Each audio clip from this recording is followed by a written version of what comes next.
6, capítulo 6.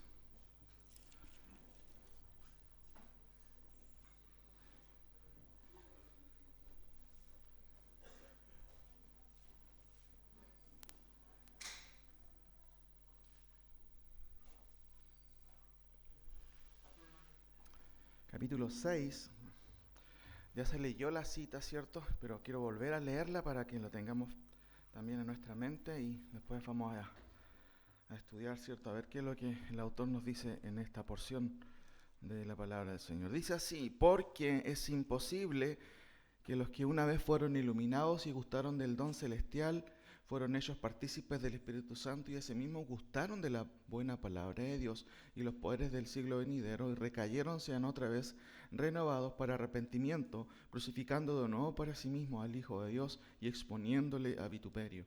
Porque la tierra que bebe la lluvia, que muchas veces cae sobre ella y produce hierba provechosa a aquellos por las cuales es labrada, recibe bendición de Dios. Pero la que produce espinos y abrojos es reprobada, está próxima a ser maldecida y su fin es ser quemada. Pero en cuanto a vosotros, sus amados, estamos persuadidos de cosas mejores que pertenecen a la salvación, aunque hablamos así. Tengamos otro momento de oración. Señor, te damos gracias por tu palabra, que es una guía para nosotros.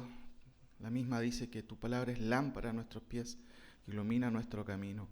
Padre, en esta mañana ayúdanos, Señor, a poder entender tu palabra por medio justamente de lo que tú has revelado, y te rogamos que también pueda hacer cabida en nuestros corazones. Gracias porque la tenemos en medio nuestro, podemos estudiarla y también, sin duda, el desafío mayor está en poder practicarla. En nombre de Jesús. Amén. Bueno, hermanos queridos, como ustedes pueden ver ahí, en esta mañana vamos a ver un recorrido, ¿cierto? O en este caso, en esta porción, en cierto sentido como un clímax acerca de lo que el autor viene diciendo, y solamente como un resumen de lo que estamos viendo. El autor empieza, ¿cierto?, con una especie de escalera de argumentación, ¿cierto? Empieza nombrando muchas características. Recuerden que esta epístola es una epístola de exhortación a considerar la superioridad de Cristo, ¿cierto?, con todas sus prerrogativas. Tenemos aquí que al comienzo el autor empieza hablando de Cristo como en todas sus prerrogativas, o en muchas de sus prerrogativas. Y ustedes pueden ver en el versículo 1 que es increíble la introducción que hace el autor, es tremenda, es profunda, ¿cierto? Porque quiere presentar a Cristo en todas sus virtudes. Dice: Dios, habiendo hablado muchas veces en muchas maneras, en otro tiempo a los padres por los profetas, en estos postrías nos ha hablado por el Hijo. Y ahí empieza una serie, ¿cierto?, de descripciones acerca del Hijo. Y entre esas está hablando de lo que cruza toda la epístola, acerca del sacerdocio de Cristo, ¿cierto? La obra de Dios de lo que es la expiación del pecador. Por eso ahí está la alusión: efectuó la purificación. Después avanzamos en el capítulo 3 y hay un llamado directo: considerar al apóstol enviado, significa eso, y sumo sacerdote. ¿Quién es un sumo sacerdote? Es alguien que intercede por alguien. Pero el autor está poniendo de relieve que este sumo sacerdote es superior, eternamente superior. Los sacerdotes humanos tenían que estar constantemente, ¿cierto?, sirviendo décadas, generación por generación. Pero llega Cristo y hace una obra definitiva. Y el autor dice: consideren a este enviado, que también es sumo sacerdote. Después llegamos, ¿cierto?, al 4, y él dice: ¿saben qué? Está bien. La línea arónica nos presenta, ¿cierto?, un montón de sacerdotes. Pero nosotros, dice él, se asume como creyente, nosotros también tenemos un sumo sacerdote. Pero este es mejor. ¿Por qué? Porque los resultados son mejores. Una eterna, ¿cierto?, redención, una eterna purificación de nuestros pecados. No es una continuidad, ¿cierto?, como se hacía en el Antiguo Testamento. Sin embargo, llegamos también al capítulo 5, en donde el autor tiene que hacer un alto. Y de hecho, la epístola está llena de advertencias, hermano. ¿Por qué razón? Es porque la epístola está siendo escrita a personas que son de trasfondo judío, que están en constante disyuntiva. Bueno, ¿volvemos a los rituales del judaísmo? ¿Será suficiente Cristo? En el día de hoy tenemos no solamente el catolicismo romano con un montón de rituales, ¿cierto? Que de hecho la La religión católica es una religión llena de ritos, pero muchas veces los evangélicos también a veces hemos acuñado ciertos rituales y pensamos que la religión se basa en ello. Y saben, hermanos, que el autor está justamente tratando de dinamitar ese pensamiento, sacarlo de base, porque en Cristo, ¿cierto?, no hay ya más rituales como estaba dentro del judaísmo, ¿cierto?, esta idea, por ejemplo, de la circuncisión. ¿Te circuncidaste? Recuerden que en Hechos 15 hay un tremendo dilema ahí, la primera sesión de iglesia, y estaban los judíos creyentes judaizantes que decían a los creyentes, ustedes tienen que circuncidarse, porque si no, no va a funcionar la salvación. Y no es un tema ligero en su momento y tienen que tratarlo ahí, ¿cierto? Y las conclusiones son bastante, por supuesto, potentes. No hay tal como circuncisión para los creyentes, por supuesto. Ahora, hay una reprensión, ¿cierto? Ahí está la anatomía del problema. Hay un llamado, ya lo estuvimos viendo, ¿cierto? Por ejemplo, noten el versículo 1 del capítulo 6. Por tanto, dejando ya los juguetes, eso podría decirse, ¿cierto? Avancemos ya a cuestiones grandes. Y aquí la idea es dejando ya los rudimentos de la doctrina, ¿cierto? Vamos adelante a la perfección, no echando otra vez el fundamento del arrepentimiento, de las obras muertas, etcétera, etcétera. Siempre uno puede hacer un paralelo en esto, porque mucha gente parece que vive en función de las primeras doctrinas. ¿Será malo ir a la fiesta? ¿No has escuchado ese dicho, cierto? ¿No? Uno cuando es joven especialmente tiene ese dilema, ¿serán malos? La Biblia no dice que sea malo ir a la fiesta. Ese tipo de preguntas, ¿cierto? Que de repente aparecen en la vida. ¿Será malo hacer esto, otro? El autor dice, oye, ya, pues, avancemos. Son cosas que tendrías que saber. Entonces, el autor, eso es lo que está diciendo, avancemos. Pero también aquí hay una advertencia. ¿Cuál es la advertencia? Y eso es lo que vamos a ver en el día de hoy, ¿cierto? Y la advertencia es bastante potente. Porque, como acabamos de leer, dice, miren, avancemos adelante, ¿cierto? Avancemos en la vida cristiana, no estemos en los pañales, ¿cierto? No estemos jugando todavía, no estemos en los parvulitos, avancemos. Dicen, porque es imposible, y aquí empieza una serie de argumentos que son bastante potentes, y tienen por objeto, por supuesto, remover la conciencia de los destinatarios y por supuesto también, hermanos, la de nosotros. Entonces, en esta mañana vamos a ver algo y tiene que ver con la imposibilidad espiritual. ¿Cuál es la imposibilidad espiritual? Si usted puso atención, este pasaje es objeto de diferentes interpretaciones. Algunos piensan, ¿no ve? Aquí se puede perder la salvación. Hay personas que pueden profesar la fe y después pueden apostatar. ¿Se trata de eso? Se trata de creyentes, hermanos, que por un tiempo están sirviendo, por un tiempo, ¿cierto? Parecen que, excelentes creyentes, pero de repente desaparecen. ¿Qué pasó con ellos? Y si usted hace recordar en su memoria, hermanos, ¿cuántas personas han estado en la iglesia, incluso en esta iglesia, aún participando adelante? ¿Y qué pasó con ellos ahora? Esto es también un llamado de advertencia. Ojalá que nunca nos pase a nosotros que estemos en esta iglesia sirviendo al Señor, quizá en algún momento participando y después de un par de años lejos de la iglesia, lejos de Dios. ¿Qué pasó? Entonces este pasaje, hermano, es bastante potente. ¿Puede una persona profesar la fe y después apostatar?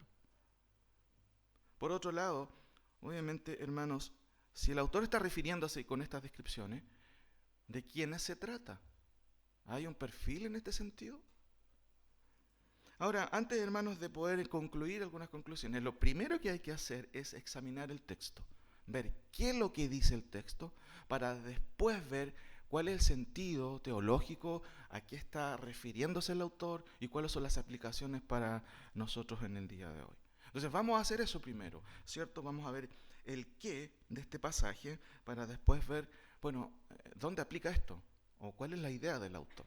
Primero entonces vamos a ver, noten aquí este cuadro, porque es imposible que los que fueron una vez, y hay una lista de cosas, sean otra vez renovados para arrepentimiento. Antes de entender entonces el texto, vamos a ver qué es lo que está diciendo el autor, cuáles son sus argumentos. Primero, él habla de personas que son, ¿cierto?, iluminados, ¿cierto? Vamos a ver ahí de quiénes se trata o de qué se trata y vamos a ver eso. Primero, habla de personas que fueron iluminadas. Vamos ahí al texto, porque es imposible, ¿cierto?, dice el texto, que los que fueron iluminados una vez, ¿cierto? O los que una vez fueron iluminados y gustaron del don celestial, y voy a tomar la última frase, ¿cierto? Dice, y recayeron, sean otra vez renovados para arrepentimiento. La idea sería, es imposible que los que fueron iluminados otra vez procedan al arrepentimiento. ¿A qué se refiere? ¿Quiénes son los iluminados? ¿Cuál es el sentido? La palabra iluminado, y aquí es muy importante ver y examinar un poquito la idea, ¿cierto? La intención del autor siempre se refleja en la forma en que él escribe. Y la mayoría de los verbos que se usan aquí son acciones reales, ¿cierto? De personas reales también, porque es un ejemplo concreto, de acciones que también hace Dios. Porque dice los que fueron iluminados, no el que se iluminó por sí mismo. Entonces, esto ya es potente, porque está diciendo los que experimentaron desde fuera, desde una acción de fuera, la acción iluminante. Entonces, lo que está diciendo es que los que fueron, ¿cierto?, tocados por Dios. Entonces, ya en sí el texto es potente porque está diciendo los que fueron iluminados, haciendo, ¿cierto?, o aludiendo a un acto, ¿cierto?, sobrenatural desde fuera de la persona. Esto es una alusión, por supuesto, a la acción iluminante de parte del Señor. El acto, ¿cierto?, de la regeneración está muy ligado con el concepto de iluminación. Acompáñenme, por favor, a 2 Corintios capítulo 3. 2 Corintios 4, versículo 3 al 6.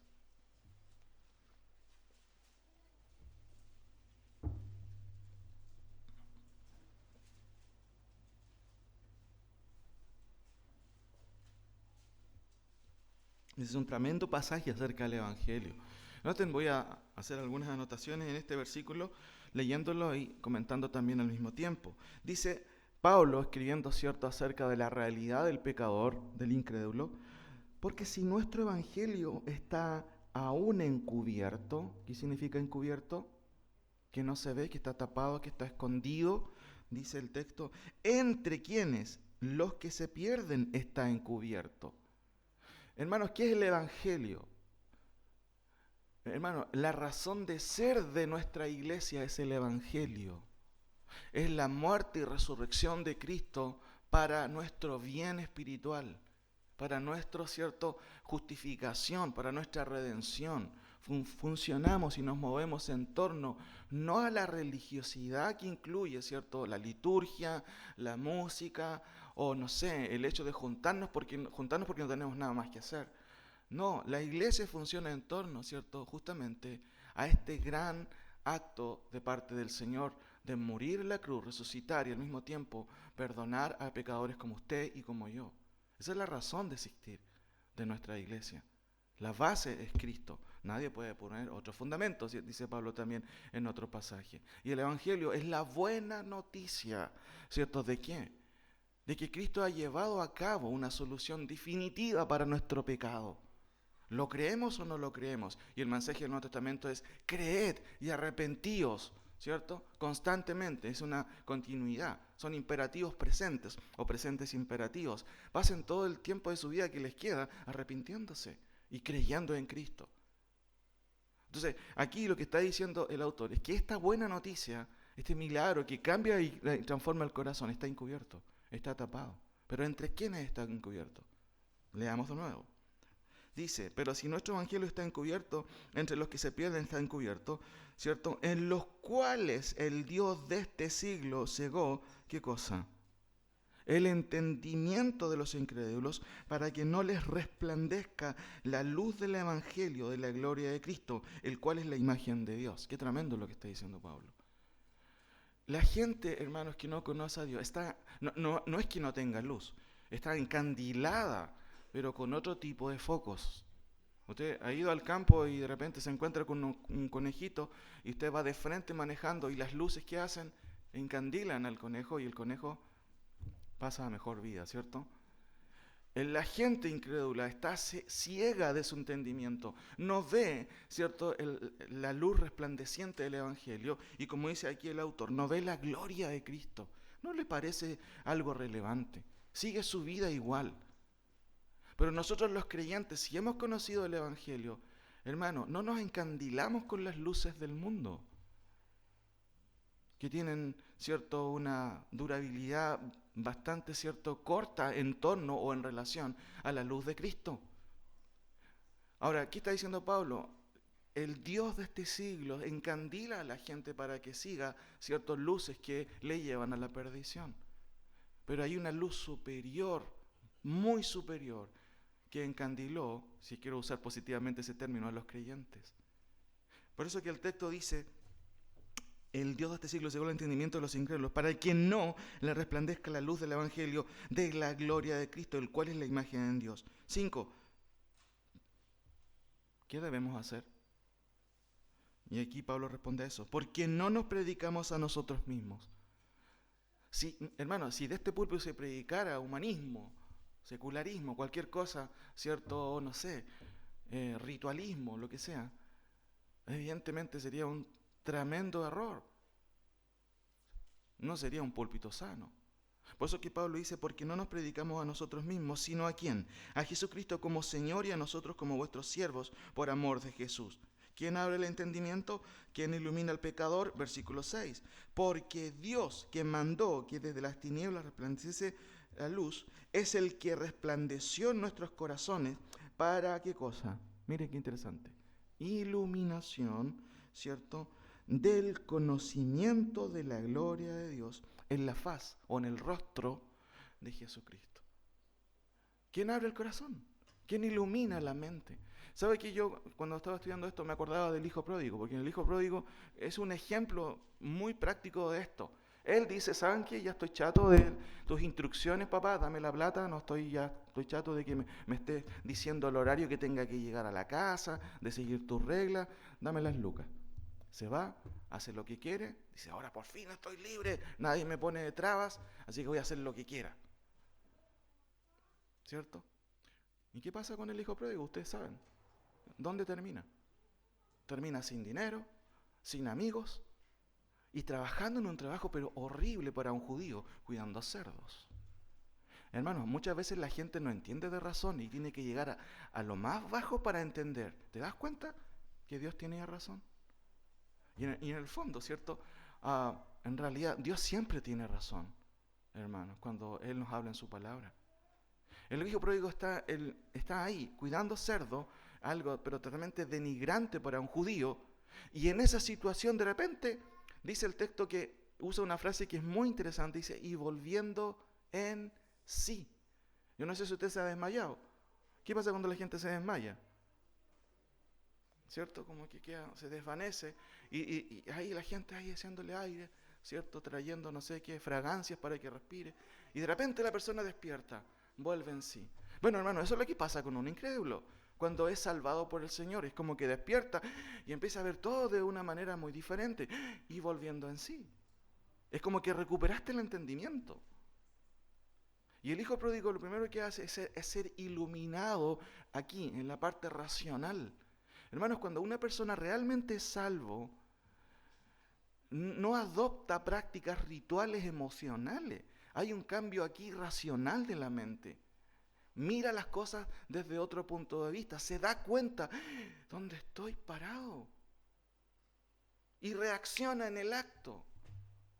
El hijo pródigo dice: y volviendo en sí, y empieza, ¿cierto?, una lluvia de ideas en su mente que revelan que la persona realmente tuvo una iluminación de parte de Dios en su mente. ¿Cuántos jornaleros tienen de todo en mi casa? Y yo aquí, ¿qué estoy haciendo aquí? Hermano, eso es lo que sucede cuando Dios ilumina la mente. Hay un cambio no solamente de parte emocional, sino racional. Por supuesto, lo racional impacta lo emocional. Y el corazón se conmueve. Porque una persona que es creyente no puede tener un corazón de piedra, hermano. Si bien es cierto, nosotros cantamos al Señor y debemos aprender como iglesia siempre a exaltar el nombre de Dios con alegría, ¿cierto? Por supuesto, ordenadamente, pero con alegría. ¿Por qué? Porque también Dios ha impactado nuestro corazón. Si Dios pone en nuestro corazón los sentimientos, si cantamos al Señor, cantemos con alegría. Cantemos, ¿cierto?, sintiendo también lo que significa haber sido salvado. Hay letras y letras. Hace un tiempo, bueno, hace años yo soy una persona más racional, me cuesta de repente, ¿cierto?, expresar mis emociones, pero hace años también escudriñaba una letra y decía: qué increíble esta letra. y impacta el corazón. Ahora, los que fueron iluminados, volvamos a esto, son personas, ¿cierto?, que realmente recibieron un cambio realmente ontológico. Y la palabra ontológico tiene que ver con un cambio de dentro. No es un maquillaje, ¿cierto? Muchas veces la gente en muchas iglesias va a la iglesia, pero es un maquillaje nomás, nada más de creyente. No, aquí se está hablando de personas que realmente tuvieron un cambio radical. Noten el texto, y sigue diciendo el autor, porque es imposible, ¿cierto?, que los que fueron iluminados, y segundo ejemplo que da, y gustaron del don celestial. ¿A qué se refiere el autor con esto? ¿Cierto? Gustar es la palabra clave. Gustar es saborear, pero la idea figurativa es experimentar algo, ¿cierto? Muchas veces uno dice, no me gusta esta comida, pero ¿la probaste? No la he probado. Pruébala. ¡Oh, que está rica! Cuando uno pasa esa experimentación, esa línea, ¿cierto? Uno puede realmente, por experiencia personal, sí, yo lo he probado, yo he degustado eso, yo sé lo que es. Y aquí está diciendo el autor, miren, aquí se trata de personas que fueron iluminadas, pero también que gustaron del don celestial. Y en el contexto, claro, el don celestial tiene que ver con todo lo que viene de parte de Dios. Y en el contexto, el don celestial es Cristo. No es cosas periféricas, es lo central. Si usted ha degustado de Cristo, de la salvación, ¿cierto? Bueno, la experiencia que he vivido es bastante radical. Y no estoy hablando aquí de empirismo, ¿cierto? De vivir en experiencias sin experiencias. Por supuesto, la experiencia cristiana es la experiencia.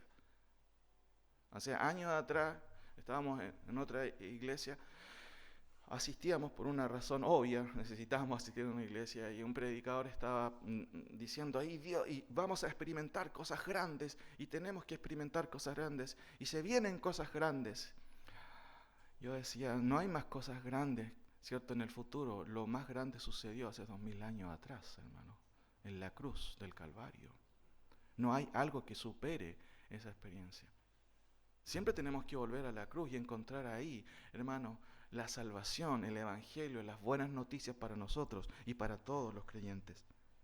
Porque es imposible que los que fueron iluminados y gustaron del don celestial, entonces tiene que ver con experimentar. Noten Hebreos 2:9, se usa el mismo concepto o el mismo término original para referirse a degustar. Y por supuesto, cuando uno analiza un término, tiene que ver, ¿cierto?, el uso que hace el autor del mismo concepto. Y noten, pero vemos a aquel que fue hecho un poco menor que los ángeles, a Jesús, coronado de gloria y de honra, a causa del padecimiento de la muerte, para que por la gracia de Dios gustase. ¿Y qué hizo Cristo ahí? ¿Estaba comiendo? Noten el mismo concepto que se usa. Él gustó la muerte. ¿Cómo la gustó? La experimentó. No es algo virtual. Él vivió, experimentó la muerte. Entonces el autor, ¿de qué se está refiriendo cuando estos gustaron del don celestial? Es que fue algo real. Ellos realmente experimentaron justamente el don celestial, todo lo que viene de parte de Dios. Ahora, hermanos, por ejemplo, como ya hemos visto, ¿cierto? El concepto de gustar tiene que ver con experimentar las cosas, ¿cierto? Y una acción, obviamente, personal de estos creyentes, y en el contexto del don celestial también, por supuesto, es Cristo.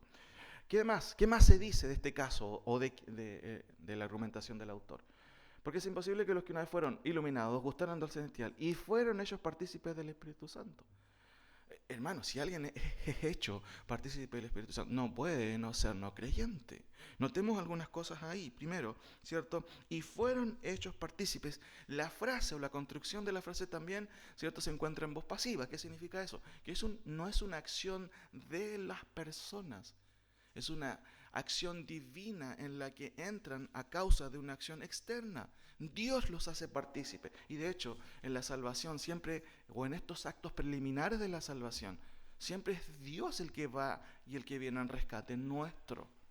Entonces, el autor no está hablando de personas que estuvieron por fuera al parecer. No, porque fueron iluminados, lo que habla de que despertaron, ¿cierto?, o en este caso realmente resucitaron desde el punto de vista espiritual, gustaron del don celestial, pero además fueron hechos partícipes del Espíritu Santo. Ahora noten que el mismo autor usa este concepto de ser partícipe en la epístola. Y estos ejemplos nos ayudan a entender cuál es la idea de esta expresión. Noten el capítulo 3, versículo 1. ¿En qué sentido se usa el concepto de partícipes?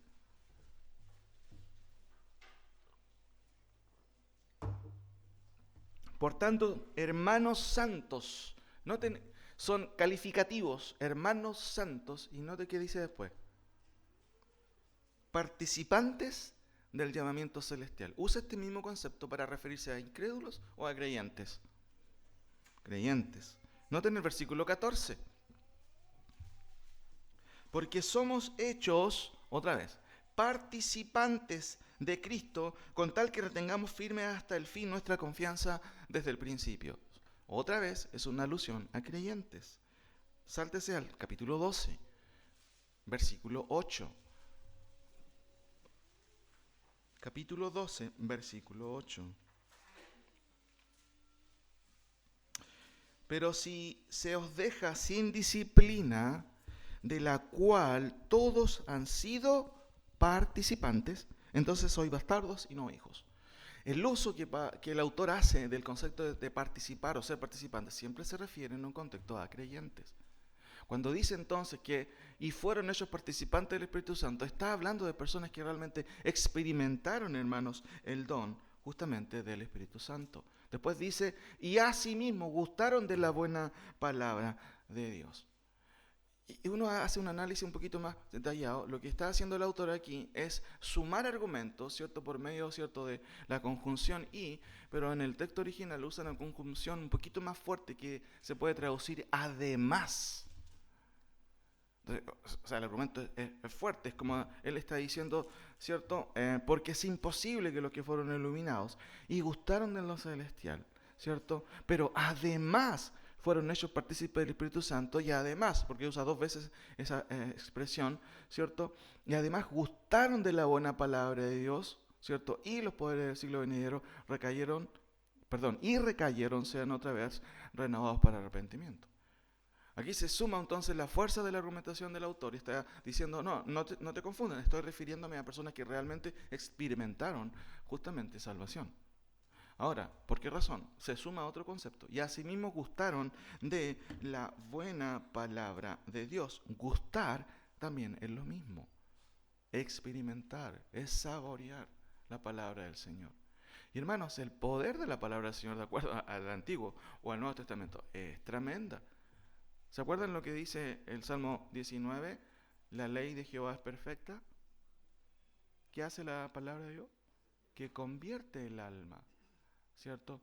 Santiago dice, ¿cierto? Y él de su voluntad nos hizo nacer por la palabra de verdad, la palabra de Dios. El poder de la palabra, hermanos, es lo trascendente en la vida cristiana. ¿Por qué? Porque ella es la que transforma, ella es la que forma, no solamente, sino también transforma el corazón. Ahora, finalmente, ¿cierto? Tenemos ahí dos cosas más, ¿cierto?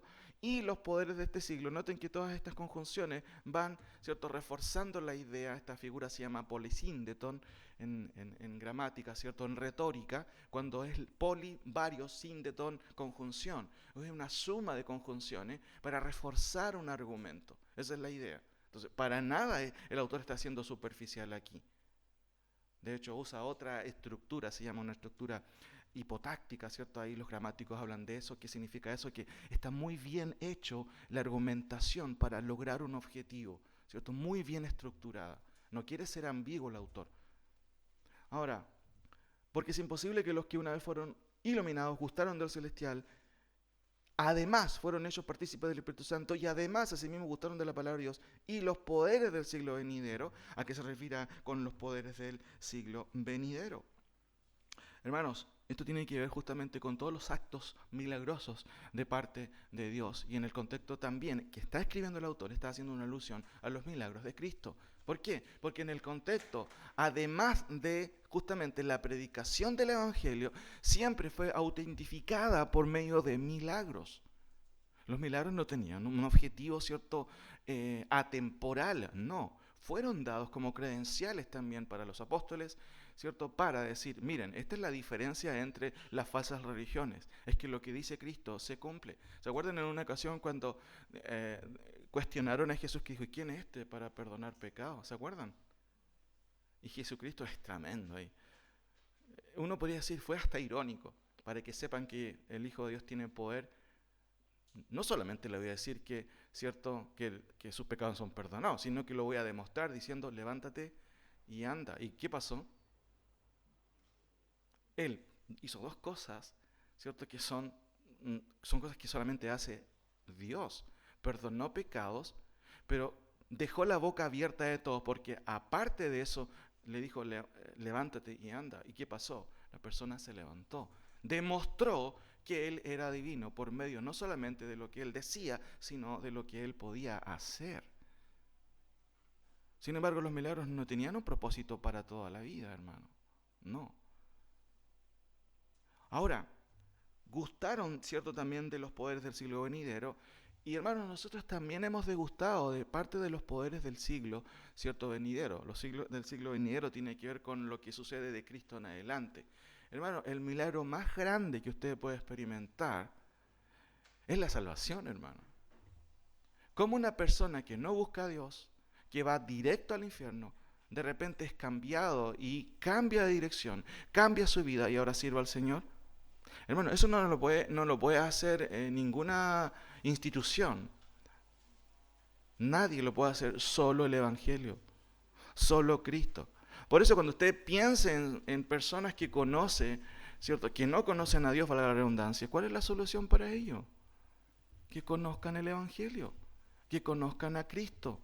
No podemos cristianizar a alguien, ¿cierto?, o evangelizar a alguien, ¿cierto?, sin antes, ¿cierto?, que esa persona pueda entender el Evangelio y pueda ser transformada por el Señor. Vuelvo a insistir, hay muchas personas que son maquillados como cristianos evangélicos, pero no han experimentado una fe rotunda y real del corazón. Por eso vienen también los frutos evidentes de ello: irregularidad, ambigüedad, ¿cierto?, liberalismo, podríamos decir, y un montón de otras mezclas que suceden cuando alguien realmente no ha entendido el Evangelio. Ahora, los poderes del siglo venidero, en el contexto se refiere a milagros, pero también tiene una aplicación sobre lo más grande que puede hacer, que es el milagro de la salvación. También, ¿cierto? Y finalmente, y dice, y recayeron. Ahora entendamos un poquito, hermanos, la idea para poder entenderlo. La expresión recaer aquí tiene que ver con un sinónimo de apostatar, es como literalmente significa caer a un lado, esa es como la idea literal, pero también el sentido espiritual o teológico tiene que ver justamente con apostatar también, con abandonar algo. Entonces, ¿qué es lo que está diciendo el autor?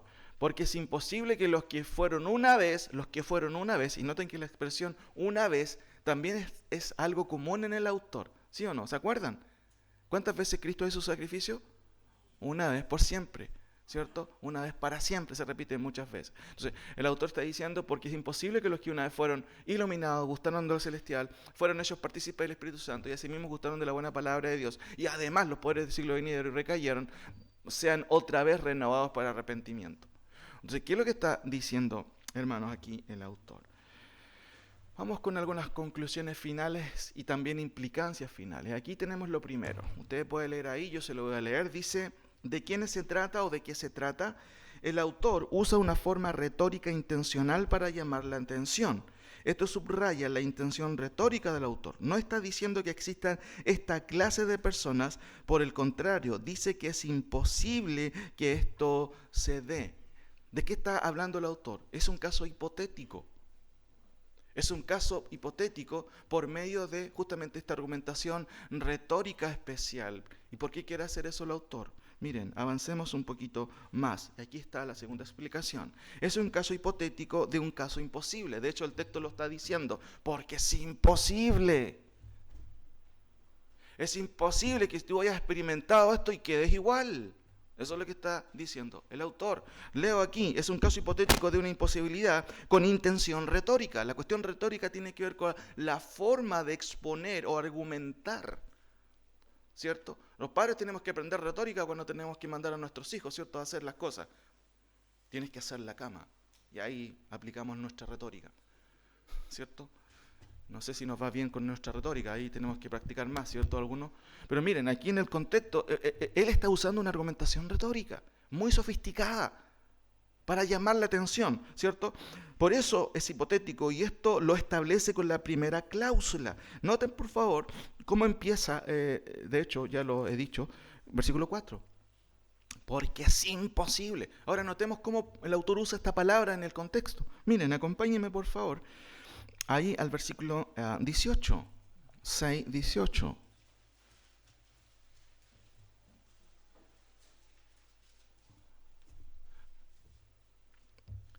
Para que por dos cosas inmutables, en las cuales es imposible que Dios mienta, tengamos un fortísimo consuelo, los que hemos acudido para signos de la esperanza puesta delante de nosotros. Usa este término imposible aquí para referirse a Dios. Notemos, por favor, en el 10.4.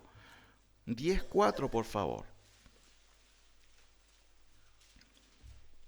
Porque la sangre de los toros y de los machos cabríos, ¿cierto?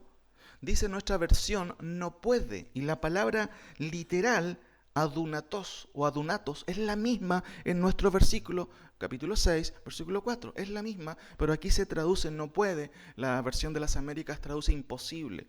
Y noten, entendamos lo que está diciendo el autor. Porque la sangre de los toros y de los machos cabríos en realidad no sirve mucho para quitar los pecados. El autor quiere ser muy claro. Es imposible que la sangre de los animales, ¿cierto?, quite pecados. Noten ahora en el versículo 6 del capítulo 11. Capítulo 11.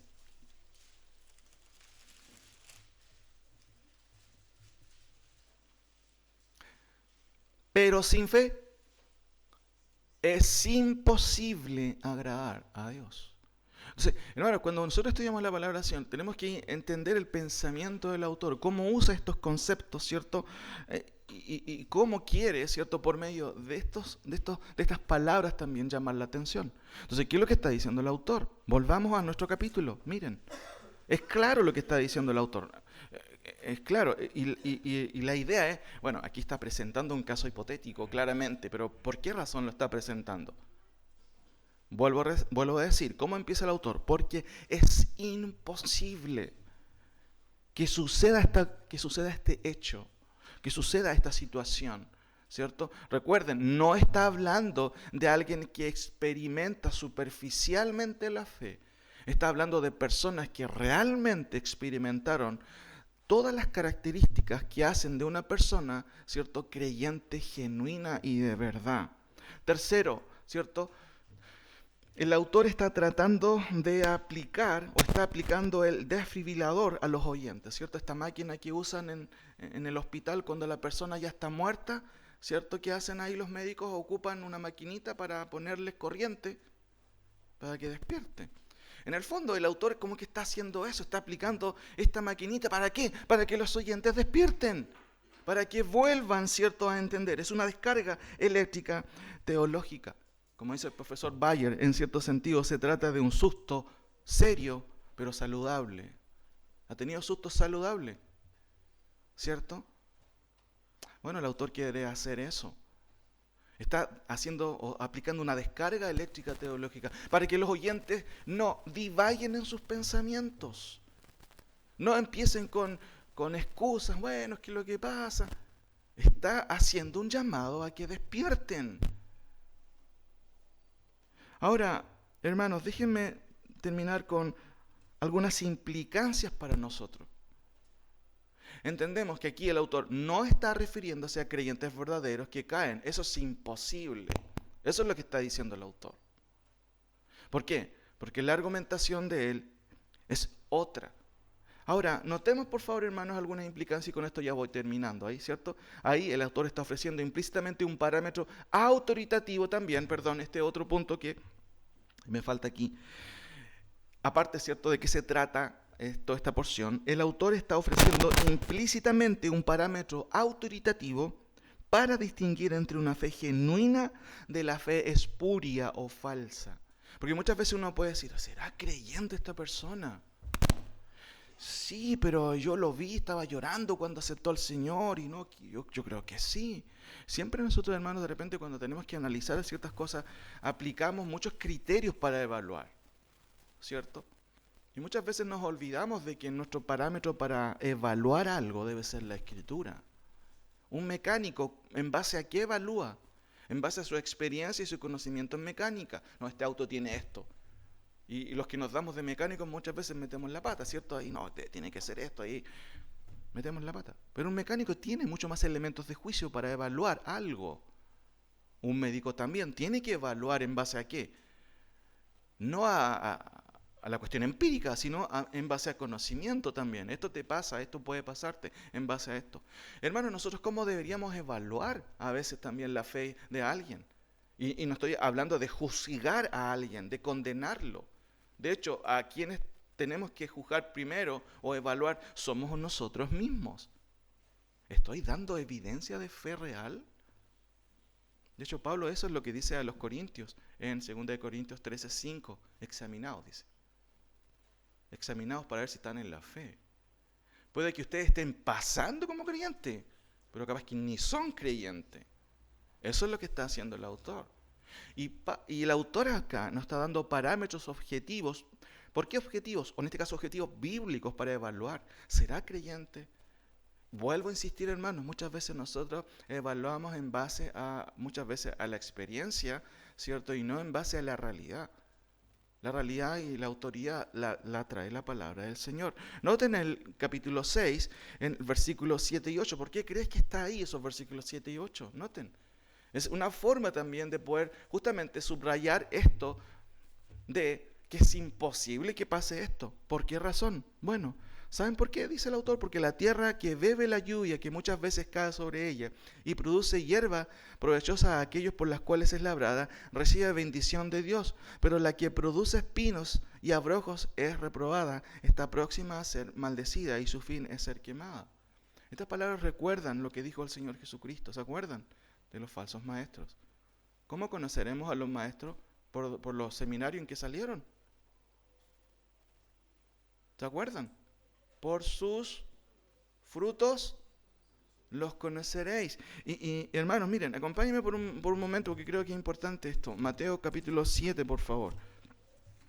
Mateo capítulo 7.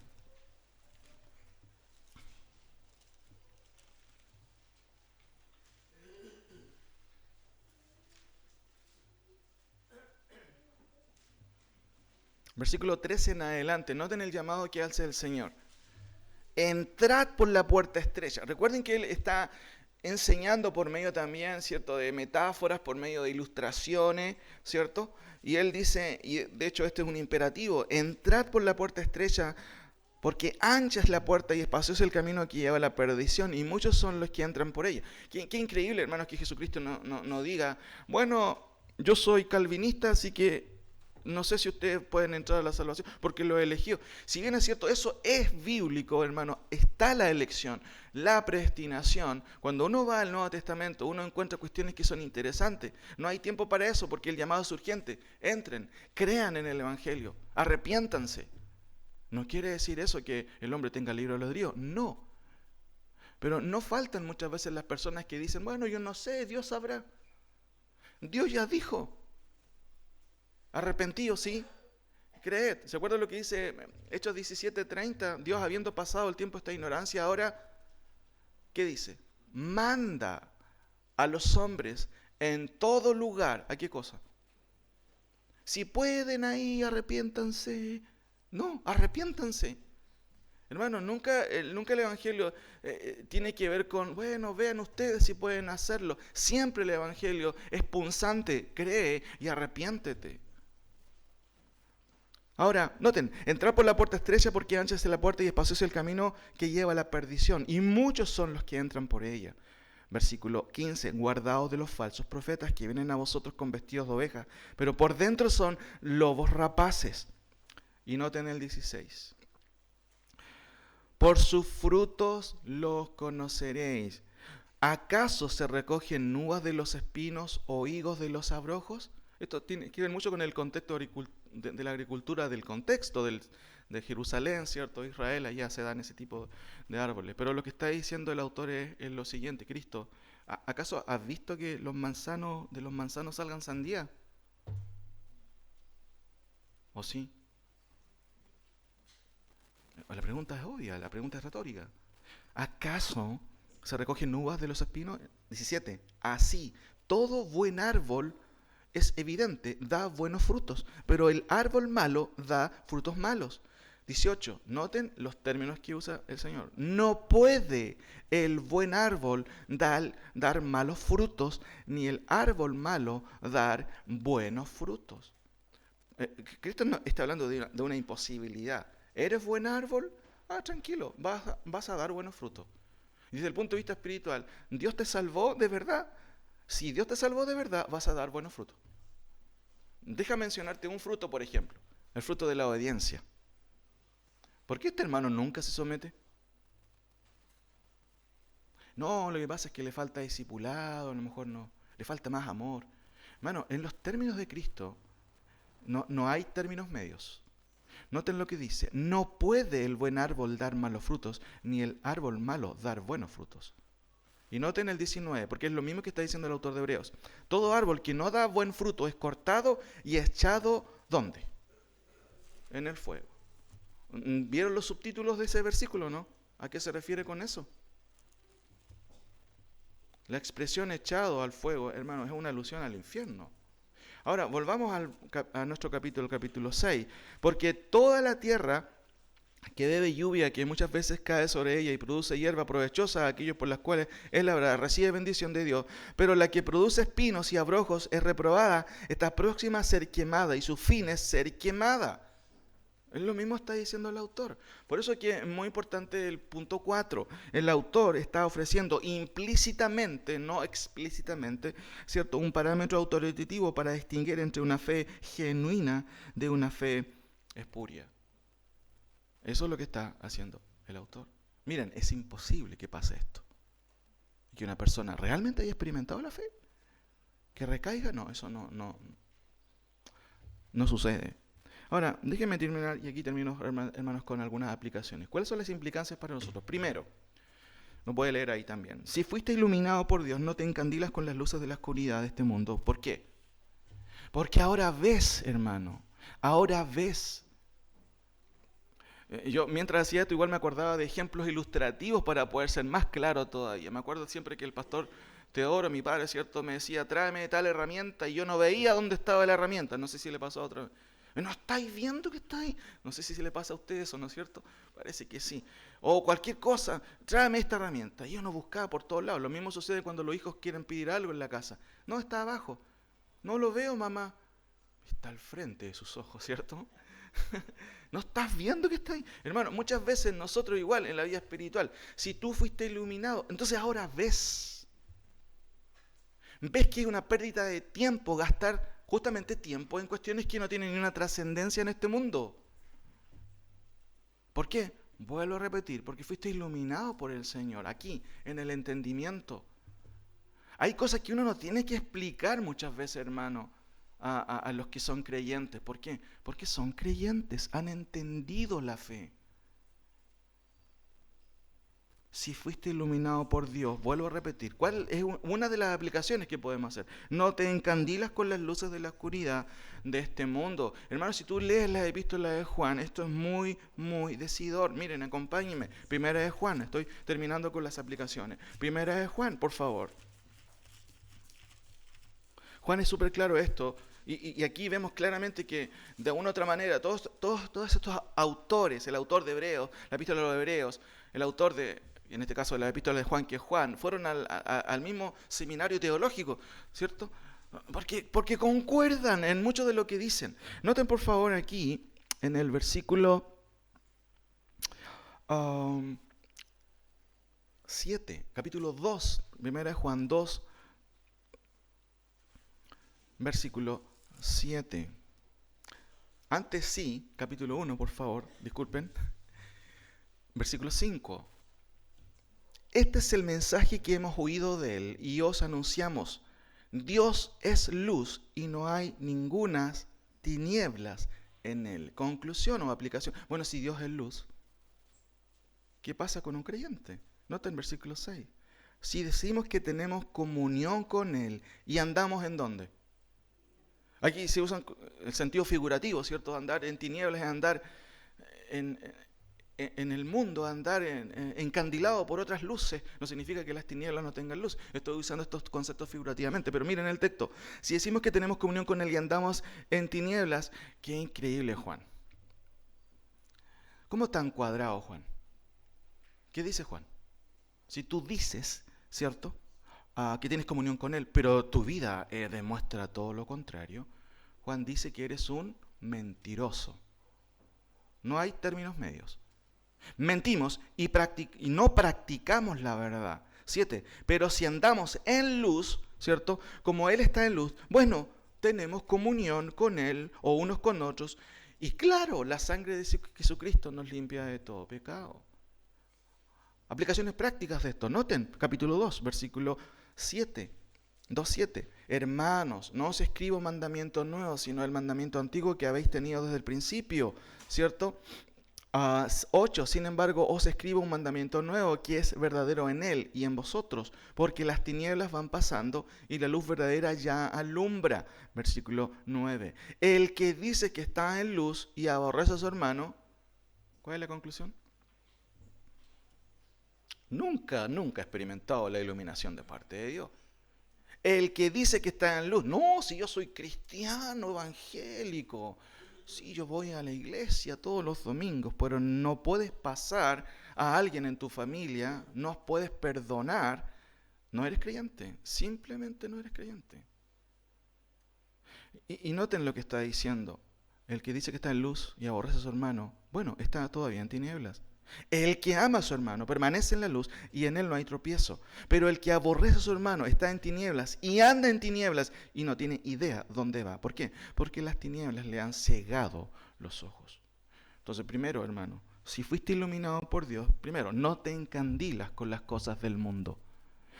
Tienes una orden de prioridad muy diferente. No sigues la ruta igual de las personas que viven y se encandilan por las cosas de este mundo. Segundo, ¿cierto?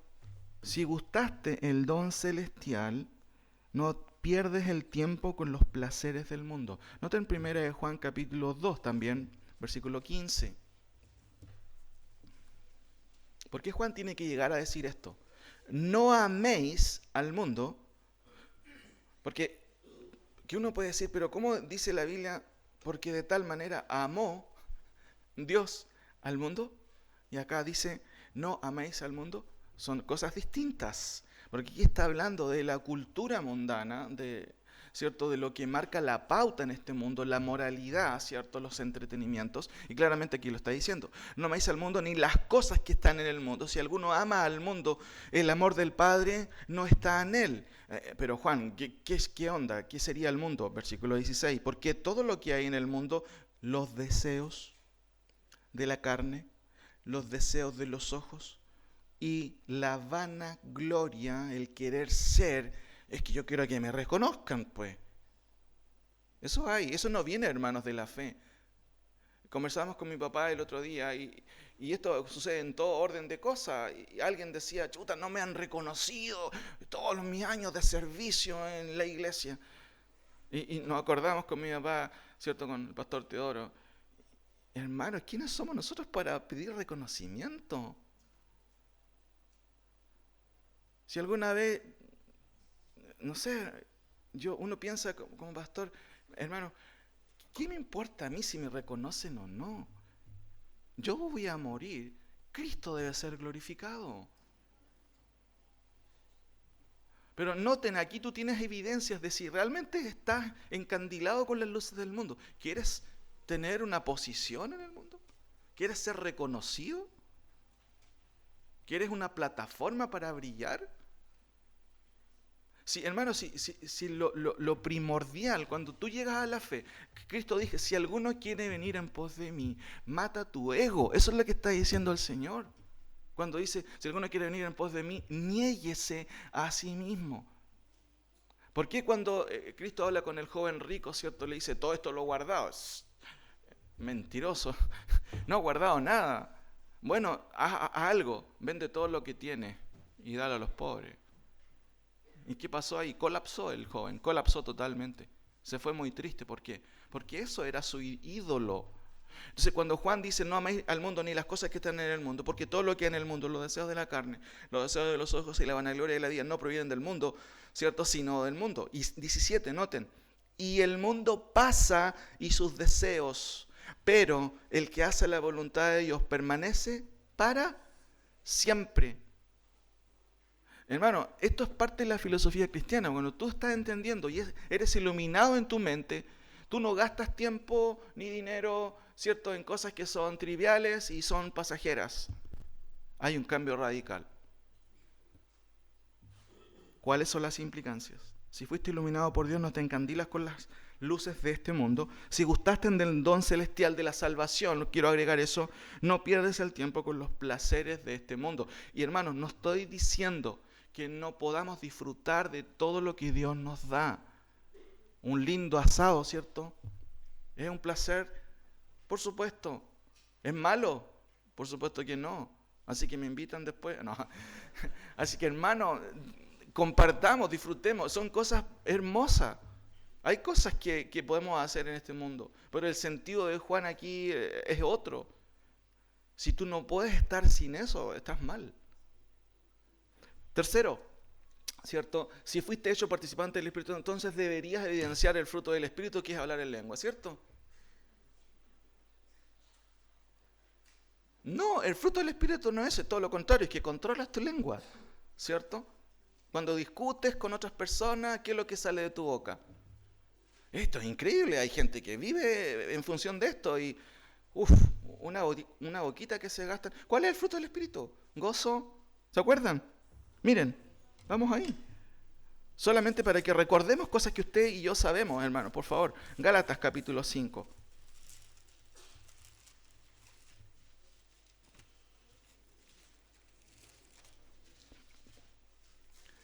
5:22 dice, más el fruto, ¿cierto? Singular, interesante, del Espíritu es una expresión, dirían los gramáticos, de genitivo, ¿cierto? ¿Qué significa eso? Del Espíritu, que produce el Espíritu. Esa es la idea, es uno de los significados. ¿Cuáles son? Amor,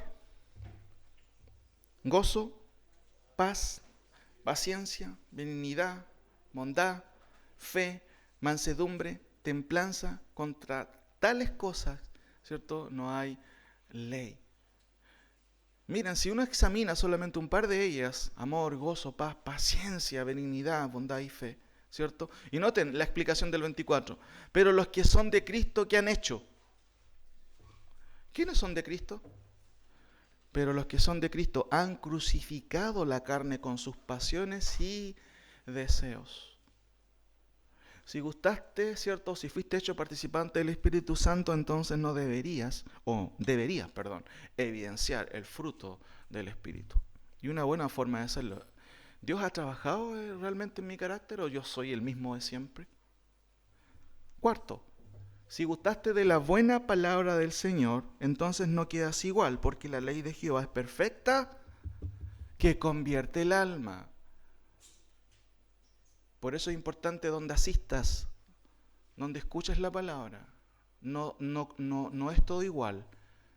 De hecho, en esta ciudad, en Pitrufquén, hay muchos templos que funcionan en esta mañana, pero ¿en cuáles de todas se predica realmente la palabra del Señor?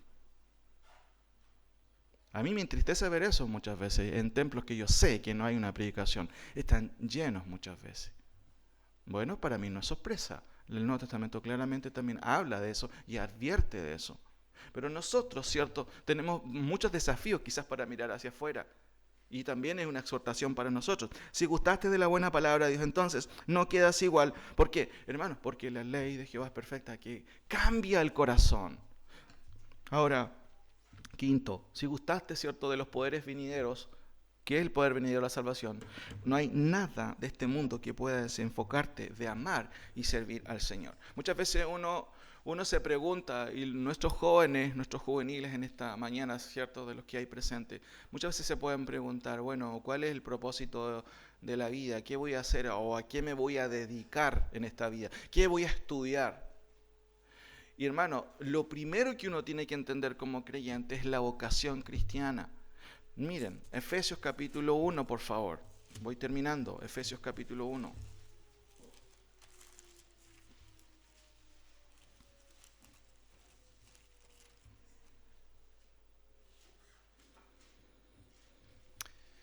Versículo 3, bendito sea el Dios y Padre, nuestro Señor Jesucristo, que nos bendijo con toda bendición espiritual en los lugares celestiales en Cristo, según nos escogió en Él antes de la fundación del mundo. ¿Con qué propósito? Noten, para que fuésemos santos y sin mancha delante de Él, en amor, habiéndonos predestinado para ser adoptados hijos suyos por medio de Jesucristo, según el puro afecto de su voluntad, para que cada uno se vanagloríe por sí mismo. Eso dice. Para que uno cumpla todos sus planes y sus sueños en esta vida. Eso dice. Esto es como Joel Osteen, ¿cierto? Cumple tus sueños. Oh, perdón, dije un nombre. Joel Osteen se llama. ¿Cierto? Para alabanza de la gloria de su gracia, con la cual nos hizo acepto en el amado. Hermanos, para alabanza de la gloria de su gracia. Si hay un propósito nuestro de estar viviendo, es para la gloria de Dios. En lo que tú hagas, Dios debe ser exaltado. Por eso es una buena pregunta. ¿Puedes exaltar a Dios si vendes drogas? Bueno, saquen las conclusiones con otro tipo de trabajos. No puedes darle gloria en todos los sentidos. Ahora, hermanos, termino con lo siguiente.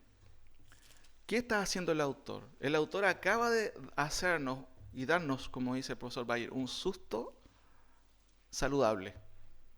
Despierten. Dejen de dormir o de dormitar, despierten. Es imposible que una persona haya sido iluminada, haya sido transformada por el Señor y vuelva atrás. Es imposible. Si llega a ocurrir, nunca ha experimentado realmente la salvación. Es un caso hipotético que el autor presenta. ¿Para qué? Para despertar, en este caso a los destinatarios, que siempre estaban con ambigüedades. ¿Será que Cristo es suficiente en el día de hoy? ¿Será que esta iglesia será suficiente? Hermanos, noten cómo termina el autor. Vamos ahí otra vez, y con esto voy terminando. Hebreos, ¿cierto? Capítulo 6.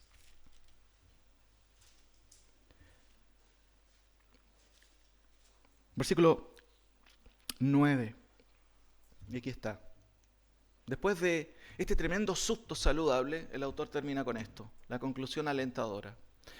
Pero en cuanto a vosotros, hermanos, recuerdo que esto también es retórico, porque claramente en el contexto hay hermanos que están dudando, hay personas que están dudando. Pero aquí hay una conclusión alentadora. Pero en cuanto a vosotros, sus amados, estamos persuadidos de cosas mejores que pertenecen a la salvación, aunque hablamos así. ¿Cómo hablamos así? Bueno, de esta forma dura, de esta forma retórica, de esta forma hipotética. Pero noten otra vez el texto. Pero en cuanto a vosotros, os amados, estamos persuadidos, y esta palabra persuadido es haber sido, hermanos, convencido. Pablo dijo, ¿cierto? Porque estoy persuadido. No es algo que, bueno, no estoy muy seguro. El autor dice, pero miren, en cuanto a vosotros, sus amados, estamos persuadidos de cosas mejores y que pertenecen a la salvación, aunque hablamos retóricamente o hipotéticamente. Hermanos, ¿cuál es la conclusión? Bueno, ya lo hemos visto y me gusta mucho también la filosofía del pastor MacArthur cuando dice cuál es la conclusión. Ahí hay una guerra también de poder o de conceptos también de filosofía de predicación. Hermanos, qué interesante, cuando uno como predicador no alcanza a llegar a esos lugares en donde uno quisiera llegar, el Espíritu Santo aplica a tu corazón lo que tú necesitas. Y esta es mi confianza como predicador y hablo por todos los predicadores.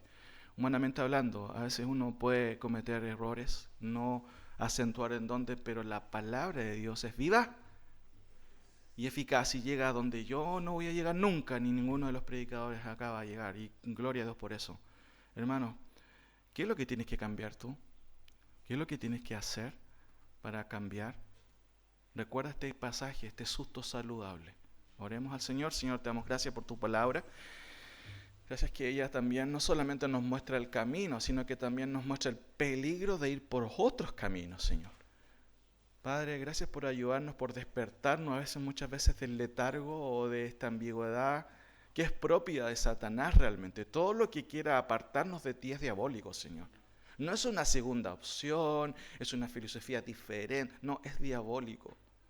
Todo lo que nos aparte de la salvación, todo lo que nos aparte de ti, Señor. Por eso te rogamos que nos ayudes en conjunto a no ser ambiguos como creyentes, a no ser o tomar las cosas que son realmente importantes en esta vida de manera superficial.